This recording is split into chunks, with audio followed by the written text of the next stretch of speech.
Humans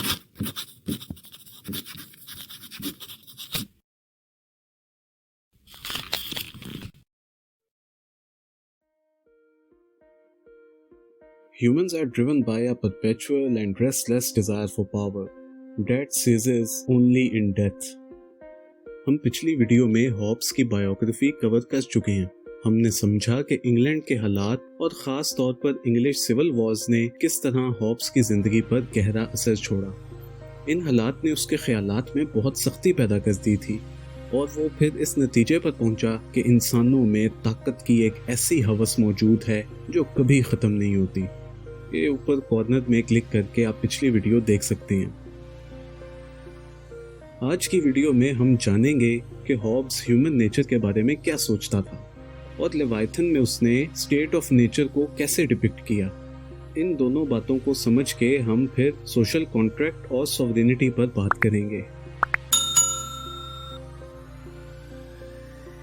तो जनाब, human nature से बात शुरू करते हैं। मैकियावेली की तरह हॉब्स भी ह्यूमन नेचर को लेकर बहुत बदगुमान था।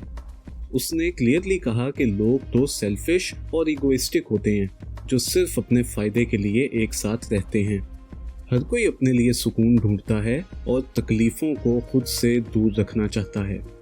सबको दुनिया की हवस ख्वार लिए फिरती है। ये इंसान की ख्वाहिशात हैं जिनके लिए वो भाग दौड़ लड़ाई झगड़े करता है।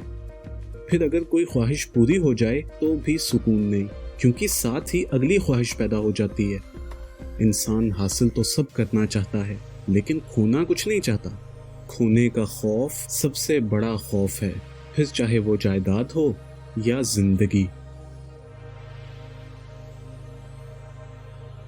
फियर और सेल्फ इंटरेस्ट इंसानों के सबसे बुनियादी जज्बात हैं। यूं तो बहुत सी बातों का खौफ हमें सताता है, मगर मौत का खौफ सबसे बड़ा है जिससे हर कोई बचता है। ये खौफ इंसानों को बहुत कुछ करने पर उकसाता है। हॉब्स कहता है कि खौफ का इलाज पावर है। हम खुद को फियर से बचाने के लिए पावरफुल बनना चाहते हैं। हमारी जिंदगी बस पावर हासिल करने की एक मुसलसल कोशिश है और कुछ नहीं। हम जानते हैं कि ताकत के बल पर सब हासिल किया जा सकता है, इसीलिए मरते दम तक हम खुद को ज्यादा से ज्यादा ताकतवर रखना चाहते हैं।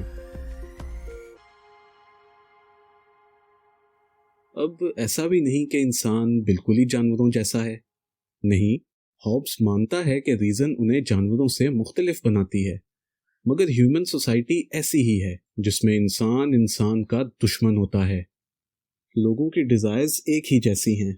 हर किसी को वही चाहिए जो दूसरे के पास है, और अगर बहुत से लोग एक ही चीज को हासिल करना चाहते हो तो उनमें लड़ाई होना मामूली बात है। यही है इंसानी समाज की असलियत कि इसमें हर वक्त एक लड़ाई, एक मुकाबला जारी है। ताकत का, दौलत का, अथॉरिटी का मुकाबला। ऐसा मुकाबला जिसमें हर इंसान दूसरे को अपना दुश्मन समझता है। मजीद ये कि हॉब्स कुछ अलग ही तरह से ह्यूमन साइकी को देख रहा था। उसका ओपिनियन बड़ा मैकेनिस्टिक था जिसपे अलग से बात की जा सकती है, लेकिन सेंट्रल आइडिया यही है कि Thomas Hobbes was very pessimistic about human nature. अब जरा सोचें कि ऐसा इंसान जब स्टेट ऑफ नेचर में रहता होगा तो उसकी जिंदगी कैसी होगी। जब स्टेट या रियासत नहीं थी तो इंसान एक कुदरती हालत में रहते थे, जिसे हॉब्स स्टेट ऑफ नेचर कहता है। हॉब्स के अल्फाज में उस वक्त इंसान की जिंदगी पुअर, नास्टी, शॉर्ट और ब्रूटिश थी।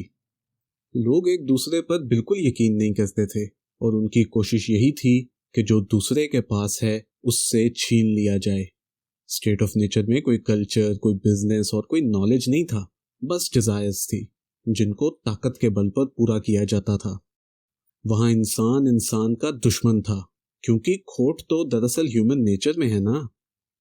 इस खाना बदोशी की जिंदगी में इंसान के जान माल की कोई हिफाजत नहीं थी। जिसने जो छीन लिया वो उसका है, और तब तक उसी का है जब तक कोई और आकर ना छीन ले।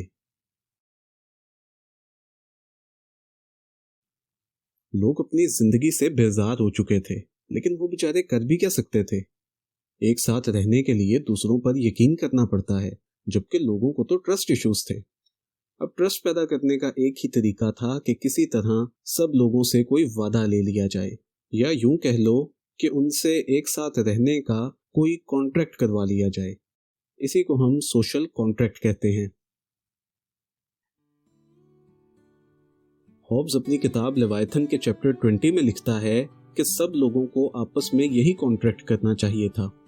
उन्हें कहना था कि I authorize and give my right of governing myself to this man or this assembly of men on this condition that thou give up thy right to him and authorize all his actions in like manner। यानी natural humans ने एक social contract किया और society बन के रहने लगे। Hobbs की ये सोशल कॉन्ट्रैक्ट वाली बात इतनी दिलचस्प थी कि इसने एक नई सोच पैदा कर दी। इस ख्याल ने पॉलिटिकल साइंस के बहुत से सवालों के जवाब दे दिए। हम अगली वीडियो में इसी थ्योरी ऑफ सोशल कॉन्ट्रैक्ट से बात शुरू करेंगे, क्योंकि इसके बाद ही हमें हॉब्स की थ्योरी ऑफ एब्सोल्यूट सॉवरेनिटी समझ आएगी। आप देखेंगे कि हॉब्स ने इसे आर्गुमेंट बनाकर उस इंग्लैंड में फिर से एक पावरफुल गवर्नमेंट की हिमायत कर दी जिसके खिलाफ पहले ही बगावत चल रही थी। तो इन बातों को समझने के लिए नेक्स्ट पार्ट जरूर देखें।